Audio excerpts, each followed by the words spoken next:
Retour sur ce plateau après le journal. Nous retrouvons nos invités. Nous parlons à présent du Sénégal, Ziguinchor, l'épicentre de la résistance des partisans de Sonko.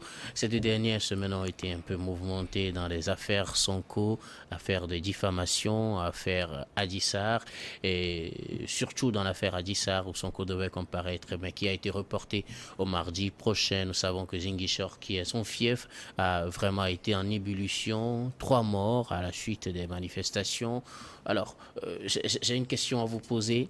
Est-ce que Ziguinchor peut faire le poids pour permettre à Sonko de sortir de cette affaire quand on voit le poids de cette ville et toute l'étendue du Sénégal? Est-ce que Ziguinchor, c'est la ville qui pourra permettre à Sonko de sortir de cette affaire? Je commence par vous, Germain. Ben, Sonko a adopté sa stratégie, c'est qu'il veut plus répondre aux convocations de la justice à Dakar, où il craint d'être embastillé, il craint de ne pas tomber dans les mailles de cette justice-là qui dit être totalement aux mains donc de son adversaire politique, Macky Sall. Donc il a choisi de ne pas bouger et il a réussi donc à mobiliser des jeunes, en tout cas dans son fief, à Ziguinchor, donc qui ont monté totalement la garde autour de son domicile et qui insistent pour dire que ils verront qui va venir chercher leur leader pour répondre à une quelconque convocation. Donc la stratégie est claire, c'est qu'il ne va pas répondre et il va se terrer un peu à Ziguinchor pour ne pas risquer d'être d'abord jugé, puisqu'il semble connaître l'issue donc du procès où il sera probablement condamné selon ses propres dires. Donc il a fait son choix et malheureusement depuis donc quelques jours il y a des violences donc qui ont fait des morts et ajouter déjà tout ce qui s'est passé lors de sa première arrestation en 2021. Quand on fait l'addition, ça commence quand même par être ça fait très salé. Ça fait plusieurs morts et des dégâts estimés à des centaines de millions, pourquoi pas proches des milliards donc de francs CFA. Mais c'est la lutte qui vaut ce prix-là, malheureusement. Et donc, nous sommes dans une situation où l'affaire est totalement politisée. Donc, on ne sait plus finalement si le viol a existé ou pas. Et la justice, on l'a dit, non indépendante, donc incapable de tirer cette affaire au clair. Et donc, pour certains, c'est une posture politique donc, qui permet à Ousmane Sonko de se soustraire de la justice. Et pour ceux qui sont contre Macky Sall, ils estiment simplement que Macky Sall, qui ne peut pas prétendre à un troisième mandat, cherche tout simplement à éliminer un jeune concurrent qui a toutes les chances d'être président à la prochaine Macky élection. Sall a encore toutes les chances de se présenter pour un troisième mandat. Voilà, donc les avis sont divers, mais la réalité aujourd'hui, c'est une affaire suffisamment politisée. Et donc, il y a la violence politique aussi qui est utilisée. Et donc, est-ce qu'il faut aller à un dialogue? En tout cas, Macky Sall a appelé à un dialogue. Ousmane Sonko a refusé d'y prendre part, estimant qu'il va être la monnaie d'échange donc, lors de ce dialogue-là. Maintenant qu'il refuse aussi de faire face à la justice, ça devient une situation beaucoup plus complexe. Et on ne sait pas comment le Sénégal se tirera donc de cet épisode-là. Sylvestre, Ziguinchor, par rapport aux autres villes du Sénégal, est-ce que Ziguinchor, c'est le lieu où il faut mettre toutes ses forces, ou bien il faut avoir sa force pour pouvoir sortir de cette affaire-là? Écoutez, il est juste dire que Ziguinchor, c'est l'épicentre. Oui. Juste l'épicentre, parce que ça, Sonko a d'autres. Il en a plein, effectivement, à Dakar aussi, et dans d'autres villes. Donc, oui, bon, vous savez, bon, l'analyse donc de cette situation, moi je dis, ce sont quand même des procès au Roland politique, ça on le sait. Macky Sall qui fait donc des pieds et des miens sur le réseau pour briguer un mandat de trop, un troisième mandat, un mandat de trop, je le dis, puisque s'il prétend aimer son pays, est-ce qu'il resterait là à attendre au-delà des 10 morts et de ne pas se prononcer. Puisqu'il disait que la Constitution lui donne droit donc, de se présenter, donc le reste, il lui revient, donc il revient à son parti et à lui de décider si il peut briguer, se postuler donc, pour un troisième mandat ou non. Mais lorsqu'on voit la situation, on comprend mieux qu'il voulait quand même se débarrasser de ce jeune-là qui a quand même toutes les chances donc, de devenir président. Et donc le viol politique, si vous permettez, le viol politique devient l'arme donc de plusieurs des gens du pouvoir, quoi, de plusieurs régimes, ne serait-ce que pour écarter un candidat capable donc de leur poser donc, des ennuis. Et on l'a vu en France avec DSK, qui du fait donc de cette fille Nafissatou Diallo a été écarté. Sinon, il partait pour être président donc, de la France, vous savez. Donc ces situations sont souvent créées par les régimes, ne serait-ce que pour écarter ou éliminer donc, un adversaire politique gênant. C'est ce que nous voyons. Maintenant, est-ce que on franchira peut-être le Rubicon pour aller prendre son Manu militaire si jamais il est condamné? Et lorsque vous connaissez un peu ce pays avec la question des violences où les jeunes ne se laissent pas intimider par les forces armées et tout, est-ce que Macky n'amène pas ce pays vers un chaos total? Parce que regardez juste les mouvements donc, du vendredi ou autres où les jeunes n'ont pas froid aux yeux. L'armée ne les empêche pas, ne les empêche pas donc, de protéger leur Sonko. Vous verrez, de protéger leur Sonko. Il y a une vidéo circulant des chars qui passent, mais les jeunes sont là, debout devant des chars. Donc ça veut dire que nous sommes allés à un niveau donc, de la crise où il revient au chef de l'État donc de désamorcer la bombe avant que cela ne puisse exploser. Sinon, il rentrera dans l'histoire comme ce président qui est venu peut-être démocrate, mais qui sort dictateur et qui a fait couler son pays. Il ne sera peut-être pas le premier. Robert Kosigan, Ziguinchor, l'épicentre de la résistance des pro-Sonko. Est-ce que Ziguinchor, c'est la localité qui doit faire le poids aujourd'hui? Ziguinchor, c'est d'abord, je crois, la ville natale de Sonko, son coin de la région. Oui. Il est d'ailleurs maire. Oui, qui dit Ziguinchor parle de Casamance et tout, c'est le sud du Sénégal.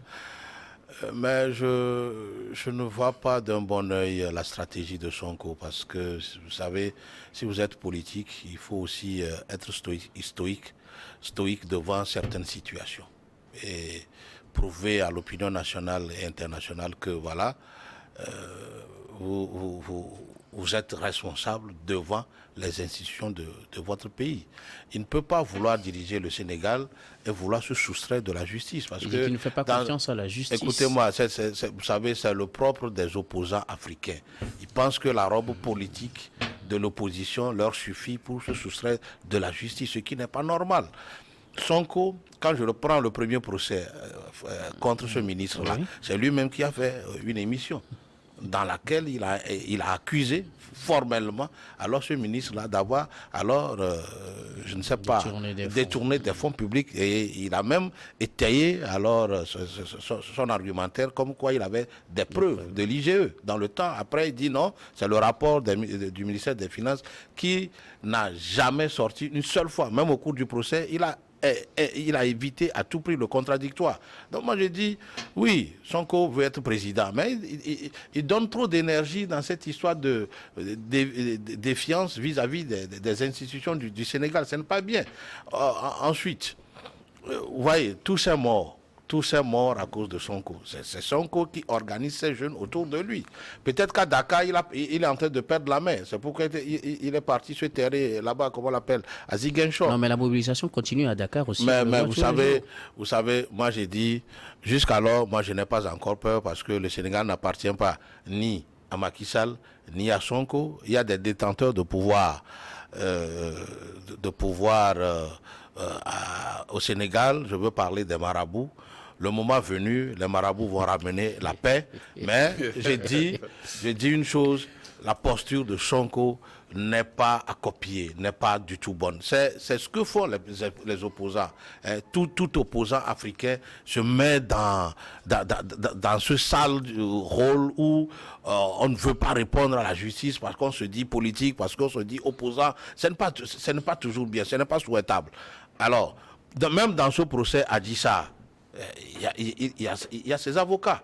Moi, je dirais, si aujourd'hui, Macky Sall prend peut-être des décisions pour mettre fin à ces poursuites judiciaires, je dirais qu'il aurait fait du parjure. Ça, c'est du parjure, parce qu'il n'a pas laissé la justice faire son travail. Parce que dans la démocratie, il faut la séparation du pouvoir. Le pouvoir judiciaire doit pouvoir alors aller au bout de cette affaire-là avant que Macky Sall peut-être ne lui accorde amnistie ou peut-être grâce présidentielle. D'accord. Mais arrêter le procès tout de suite, là, c'est du parjure. Et là, on doit punir Macky Sall lui-même. Parce que Macky Sall n'a pas poussé Sonko à aller peut-être commettre ce viol-là. Ensuite, un violeur ne peut pas se prétendre diriger un pays. Si les faits ne sont pas encore prouvés, mais comme lui-même se dit déjà connaître l'issue du procès, alors c'est dit que il se sent morveux, c'est pourquoi il se mouche. Moi, je ne suis pas du tout d'accord. Vous savez, le président Wade avait toutes les chances possibles de mettre le Sénégal à feu et à sang, à voir la lutte infernale qu'il a menée contre l'appareil, contre le pouvoir de Diouf. Mais Wade n'a jamais appelé les gens à brûler le Sénégal. Mais pourquoi Sonko le fait? Parce qu'il n'a jamais appelé à brûler le Sénégal aussi. C'est parce que justement, en coulisses, il organise les jeunes à brûler le Sénégal. Et c'est surtout ça, c'est sur ça, il compte à défier alors les institutions de la République. Sinon, il ne le ferait pas. Alors, et puis, Maître Wade même l'a dit. Maître Wade l'a dit que malgré qu'il avait toutes les chances de pouvoir de pouvoir mettre le Sénégal à feu et à sang, il n'a pas fait. Il a attendu son heure pour devenir président. Alors moi, j'ai dit, Sonko n'est pas le seul joker aujourd'hui qui peut alors gagner les élections contre peut-être le candidat de Beno Bokiyaka ou éventuellement contre Macky Sall. Nous avons assisté alors à l'échec cuisant de Maître Wade contre Macky Sall dans le temps. Moi, je suis sûr d'une chose, les Sénégalais ne sont plus prêts à donner un troisième mandat à qui que ce soit. Ça, c'est impossible. Alors que Sonko revienne par terre, préparer peut-être autrement sa stratégie politique pour aller prendre le pouvoir que de vouloir alors défier les institutions de la République du Sénégal pour pouvoir être opposant, pour pouvoir devenir président, c'est ce que j'allais dire. L'affaire suscite beaucoup de débats au Sénégal et ailleurs. Les dernières résistances ont fait 3 morts. On en avait eu lors des émeutes en 2021, 12, ça fait 15, peut-être plus, on ne sait pas. Quelle doit être la conduite à tenir aujourd'hui et par Sonko et par Macky Sall pour que les Sénégalais ne continuent pas à perdre leur vie, Sylvestre? Non, écoutez, j'ai suivi mon grand frère Consiga tout à l'heure quand il disait que Sonko est donc dans une défiance vis-à-vis des institutions de la République. Vous savez, quand on parle des institutions de la République, il faudrait déjà aussi avoir en l'esprit, il faut faire les choses dans les règles de l'art, il faudrait quand même qu'on ait un état de droit. Mais quand on instrumentalise la justice, c'est là où le bas blesse, parce que dans cette affaire, donc... Est-ce que vraiment la justice est instrumentalisée? Dans cette affaire-là, est-ce que la justice n'a pas suivi la procédure normale? Lorsque vous voyez la manière dont les choses se passent, comment est-ce que quelqu'un qui est dans son véhicule et qui va véritablement répondre donc à une convocation de la justice, c'est l'armée qui vient vouloir donc l'infiltrer pour l'amener. En quoi cela consiste l'armée? Vous voyez, lorsque vous voyez, il y a tellement donc de choses aujourd'hui qui prouvent véritablement que... Est-ce que ça ne peut pas être considéré comme un incident isolé? Comme un incident isolé. Tous ces éléments-là sont donc... il faut faire le rapprochement avec la situation. C'est cela. Aujourd'hui, on sait que Sonko est un potentiel, sinon le prochain président donc, de la République, on veut donc qu'on lui pose des pots de banane. Vous savez, la fille là, quand nous parlons donc de ce procès, de ce viol dit politique, ça, là, ouais. je l'ai dit, moi c'est le cliché, c'est un viol politique. Hein, on l'a vu dans beaucoup de pays, ne serait-ce pour écarter donc des opposants. Et nécessairement, c'est les régimes également qui manigancent autour et qui le font. Voyez-vous donc que Vous pensez que c'est le même scénario au Sénégal aussi? c'est le même scénario. Alors, C'est le qu'est-ce même qu'on doit scénario. faire Mais pour taire la situation j'aurais quand même aujourd'hui? souhaité aussi que Sonko se présente également devant l'institution, juste pour donner l'idée donc déjà d'un démocrate, mais que vaut donc cette poursuite de démocrate dans un pays où les choses ne sont pas véritablement démocratiques. Voyez-vous? Donc, Sonko ne fait que le jeu donc, du pays qui joue parfois à un État voyou. Voyez-vous? C'est oui, la manière Pourtant, dont le Sénégal a toujours été quand vous considéré êtes devant comme un État voyou, un donc exemple vous en avez- démocratie. Le Sénégal a été souvent considéré comme ça. a été considéré, vous l'avez dit, considéré comme un État, considéré comme n'est pas véritablement qu'il est. Voyez-vous, donc il y a tout cela. Donc, moi, c'est là où le bas blesse. Moi, je le dis, aujourd'hui, c'est Macky. C'est Macky Sall qui est donc Et que le- doit-il faire en une Mais il minute? faudrait que le gars annonce publiquement qu'il ne sera pas candidat. Ça Mais, réglerait et le problème selon vous. le Béninois et Patrice Talon n'a pas attendu avant donc d'annoncer qu'il ne sera pas candidat. Puisque lorsqu'on sait qu'on est encore dans la posture de devenir président, mais on cherche par tous les moyens pour écarter. On peut annoncer qu'on ne sera pas candidat et puis revenir sur sa parole. On a déjà vu ça. Mais on a déjà vu ça. Et c'est là même le problème de l'Afrique. C'est là le problème. Nous l'avons vu dans beaucoup de pays africains, que les gens ont renoncé, même quelqu'un, pas si proche donc pas si loin donc du Togo a annoncé qu'il va remettre donc le pouvoir aux jeunes. Mais il est encore là, le vieux, il est encore là, en Côte d'Ivoire. Donc, vous voyez, il y a tellement donc d'exemples qui puissent élucider ce qui se passe au Sénégal aujourd'hui. Qu'on fasse donc les choses dans les règles de l'art, qu'on ait un pays démocratique avec les États, qu'on laisse la justice, qu'on n'instrumentalise pas la justice, vous verrez que tout va marcher. Germain, que doit-on faire côté Macky Sall, côté Ousmane Sonko? Oui, mais avant, je voudrais quand même dire que c'est pas quand il dit les États voyous qui sont pas démocratiques, tout ça. Non, je pense pas, parce que il parlait de Strauss-Kahn, par exemple. On peut pas dire que la France ou les États-Unis sont un État voyou. État voyou. Le gars a été arrêté aux États-Unis et ça a tué sa candidature. Mais est-ce que c'est un acte qui est avéré? Après, il y a eu l'affaire Fillon, les emplois fictifs. C'est un vieux Mais code ça n'a politique. pas été inventé. Fillon lui-même a nié, disait s'il est mis en examen, il se retire de la course, ce qui est arrivé. Donc on n'a pas inventé les faits. Après, ce que le grand frère Sigan disait, c'est justement, la politique est assez souvent utilisée comme un parapluie contre les poursuites institutions judiciaires. de l'État. Maintenant, si le cas avéré si le cas de violet avéré, ben, c'est plus ou moins normal que Sonko soit disqualifié parce que le Sénégal n'a pas besoin d'un président qui viole les femmes. Maintenant, après, ces partisans peuvent estimer que violer, c'est rien. On peut violer, être président. Ça, c'est normal. Mais d'autres peuvent dire on peut violer, ne pas être président. Après, ce que j'aurais souhaité, c'est que Sonko réponde. Et puis, on verra. Après, il y a un dialogue qui est annoncé, un dialogue au cours duquel même certains autres potentiels candidats qui ont été déjà condamnés pour plusieurs infractions dans des détournements de deniers publics, comme Ali Fassal, comme le fils Wade et tout ça, qui eux aussi espèrent être candidats à la faveur d'un dialogue. Donc moi, je crois que Sonko pourrait s'inscrire dans ça, Dans cette logique. répondre si il est condamné, Il peut participe estimer au que dialogue. la justice n'est pas juste, permettez-moi la répétition, mais il peut aller encore tenter, il peut se pouvoir, donc il peut aller en appel et tout ce qu'il veut, mais il faut qu'il suive. Là, il ne le suit pas. Son seul argument, c'est que comme celui qui combat Macky Sall a monté cette affaire de toutes pièces pour le faire condamner. Non, ça ne suffit pas. Il peut avoir aussi raison. Oui, mais même s'il a raison, alors il faut qu'il prouve quand même que les faits qu'on lui reproche sont faux. Ok. Ça aussi, c'est important. Mais après, aujourd'hui, tout est politisé, on ne sait plus ce qui est vrai, ce qui est faux. Et Macky Sall récemment aussi s'est dit toujours ouvert au dialogue et ouvert aussi à toute proposition qui pourrait permettre au pays de sortir de cette violence-là. Mais après, on ne peut obliger aucun citoyen à dire qu'il ne sera pas candidat avant l'ouverture des candidatures. Donc, on ne peut pas dire à Macky Sall de dire qu'il ne sera pas candidat. Rien ne l'oblige, selon Oui, pourquoi c'est lui seul? Est-ce qu'on demande à tous les Sénégalais de dire lui, tout ce qu'il a dit, c'est que la loi lui permet d'être candidat. Merci beaucoup, Germain. Nous allons marquer la pause, puis on revient pour la dernière partie de cette émission.